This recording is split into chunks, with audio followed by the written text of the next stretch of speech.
अगर टेबल लगने से किसी कर्मचारी को चोट लगी तो मैं बख्शूंगा नहीं, मैं कड़ी से कड़ी कार्रवाई करने के लिए बात हो जाऊंगा, मैं बता देता हूं। लेकिन अराजकता मत फैलाइए, कोई अराजकता नहीं सुनी जाएगी, कोई बात ऐसे मत करिए।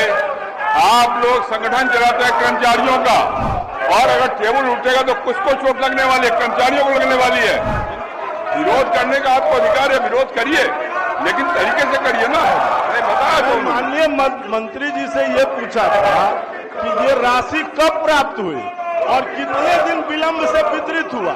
और दूसरा मेरा सवाल है महोदय कि जो पदाधिकारी इतनी सुस्ती बरत रहे हैं, माननीय मंत्री जी भी स्वीकार कर रहे हैं कि इसमें सुस्ती हो रही है, उसके कारण एनएच के निर्माण में बाधा हो रही है, तो क्या कोई ऐसी नीति बनानी चाहती है कि जो पदाधिकारी विलंब करे उसके विरुद्ध कोई कार्रवाई करने का, दंड देने का प्रावधान सरकार बनाने का विचार करती है? माननीय मंत्री जी, कब राशि प्राप्त हुई तो सूचना बाद में दे दीजिएगा, आगे बताइए। हो गया, जवाब दे देंगे, जानकारी दे देंगे। श्री तारकिशोर प्रसाद। अध्यक्ष महोदय, मैं माननीय मंत्री जी से पूछना चाहता हूं कि पूरक पूछिए तारकिशोर जी। हाँ, पूरक ही पूछ रहे हैं श्रीमान। मैं माननीय मंत्री जी से जानना चाहता हूं, इन्होंने सिर्फ 4 योजनाओं के लंबित होने का जिक्र किया है अमृत जल आपूर्ति योजना के अंतर्गत। तो ये 4 योजनाओं के लिए इन्होंने जो समय निर्धारित किया है कि 3 योजना अगस्त 2024 तक होगी और 1 योजना दिसंबर 2024 तक पूर्ण होगी।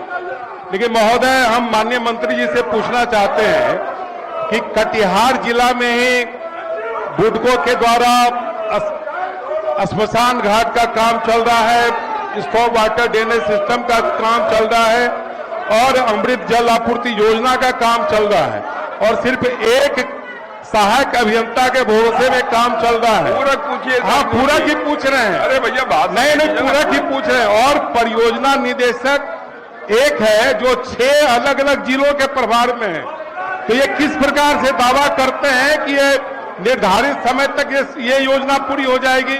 माननीय मंत्री, इनके पास कोई इंजीनियरिंग कैडर नहीं है।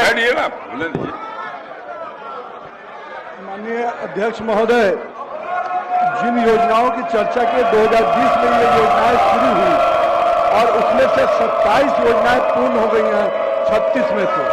जो 5 योजनाएं वेरिएशन के कारण रुकी हुई है उसको वेरिएशन करके पूर्ण किया जाएगा, और शेष 4 योजना का मैंने समय निर्धारण किया है। लेकिन माननीय सदस्य का जो पूछ रहे हैं अभियंताओं के बारे में, निश्चित रूप से अभियंताओं को कैडर अभी हमारा नहीं है। हम लोगों ने असिस्टेंट इंजीनियर की बहाली की है, विभिन्न विभागों से हमें अभियंता मिल रहे हैं और हम पूरी तरह से संतुष्ट हैं कि जो समय सीमा हमने दिया है उसमें योजना कंप्लीट होगी और बहुत जल्द और एग्जीक्यूटिव इंजीनियर स्तर के अभियंता भी सभी डिवीजन में भेजे जाएंगे। श्री विजय कुमार महोदय, हो गया। नहीं हुआ महोदय, आप बात कर लीजिएगा। नहीं, एक पूरक प्रश्न करने दीजिए ना महोदय। हम माननीय मंत्री से जानना चाहते हैं कि बुडको के द्वारा कई प्रकार के काम पूरे राज्य में चल रहे हैं, ये समय सीमा निर्धारित करें कि कनीय अभियंता, सहायक अभियंता और परियोजना निदेशक की नियुक्ति कब तक ये करेंगे?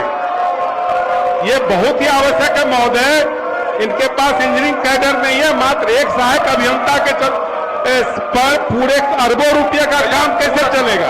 ये माननीय मंत्री जी बता रहे हैं हमें। मैंने माननीय सदस्य को कहा है कि जो अभियंता, जो जेई स्तर के अभियंता हैं, उनके लिए हम लोग कॉन्ट्रैक्ट लेने जा रहे हैं, और इसके अलावा जो एग्जीक्यूटिव इंजीनियर के स्तर के अभियंता है उसकी नियुक्ति अगले 1 महीने के अंदर, 2 महीने के अंदर हम लोग कर लेंगे। उसकी प्रक्रिया में है, बहुत जल्द उसके, और जो बुडको के परियोजना निदेशक है उनको भेजा जाएगा। मैं एक बात बड़ा स्पष्ट करना चाहता हूं, अगर टेबल लगने से किसी कर्मचारी को चोट लगी तो मैं बख्शूंगा नहीं, मैं कड़ी से कड़ी कार्रवाई करने के लिए बात हो जाऊंगा, मैं बता देता हूं। आप ये काम मत करिए, आपको विरोध करना आप करिए, जो बात करनी हो सीट पे जाके कहिए, लेकिन अराजकता मत फैलाइए, कोई अराजकता नहीं सुनी जाएगी, कोई बात नहीं सुनी जाएगी। आप सीट पे जाइए आप, लेकिन अगर किसी को चोट लगा तो मैं बख्शूंगा नहीं, किसी को बताया तो हुआ। श्री विजय बैठ जाइए, ऐसे मत करिए। आप लोग संगठन चलाते हैं कर्मचारियों का, और अगर टेबल उठेगा तो कुछ को चोट लगने वाली है, कर्मचारियों को लगने वाली है, जिनकी नेतागिरी आप करना चाहते हैं। और ये कर्मचारी हमारे नहीं है, विधानसभा कर्मचारी हैं। पहले भी जो अध्यक्ष थे उनके भी कर्मचारी यही थे, हम हैं तो मेरे भी हैं। आप कभी आइएगा, आपके लिए वही काम करने वाले हैं। कहा कि कर्मचारी संगठन चलाते हैं, कर्मचारियों को आप दंडित करना चाहते हैं, उनको चोट लगाना चाहते हैं। विरोध करने का आपको अधिकार है, विरोध करिए, लेकिन तरीके से करिए ना। टेबल क्यों पीटते हैं, टेबल क्यों उलटते हैं? बैठिए अपने स्थान पे, अपने स्थान पे जाइएगा, सारी बात सुनेंगे आपकी, लेकिन बेल में कही गई कोई बात नहीं सुनी जाएगी। श्री अरुण शंकर प्रसाद।